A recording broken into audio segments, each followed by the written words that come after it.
বাংলাদেশের টুথপেস্ট বাজারে এক আশঙ্কাজনক ও চাঞ্চল্যকর তথ্য উঠে এসেছে।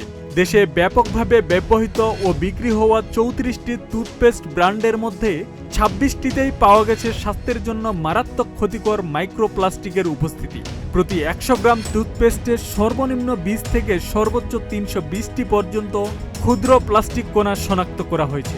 সবচেয়ে উদ্বেগের বিষয় হলো শিশুদের জন্য তৈরি টুথপেস্টের বড় একটি অংশ এবং দেশে উৎপাদিত অধিকাংশ ব্র্যান্ডেই এই ক্ষতিকর উপাদান রয়েছে। পরিবেশ বিষয়ক গবেষণা সংস্থা environment and social development organisation ESDO দীর্ঘ ১ বছর ধরে এ গবেষণা কার্যক্রম পরিচালনা করে।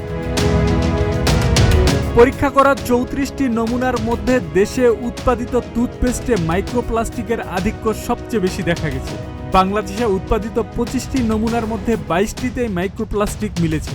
ভিয়েতনামের ২টি টুথপেস্টের ২টিতেই, থাইল্যান্ডের ২টির মধ্যে ১টি এবং ভারতে উৎপাদিত ৫টির মধ্যে ১টিতে ক্ষতিকর উপাদানটি পাওয়া গেছে।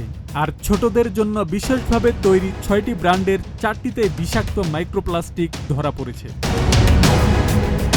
যেসব টুথপেস্টে মাইক্রোপ্লাস্টিক পাওয়া গেছে তার মধ্যে Mediplus fluoride gel, Closeup red hot, Closeup menthol fresh, Signal green tea, Pepsodent advance salt, Himalaya complete care, Sensodyne fresh mint, শিশুদের কমোডো ultra shield formula strawberry, Meril baby strawberry, Meril baby orange, Pepsodent kid orange.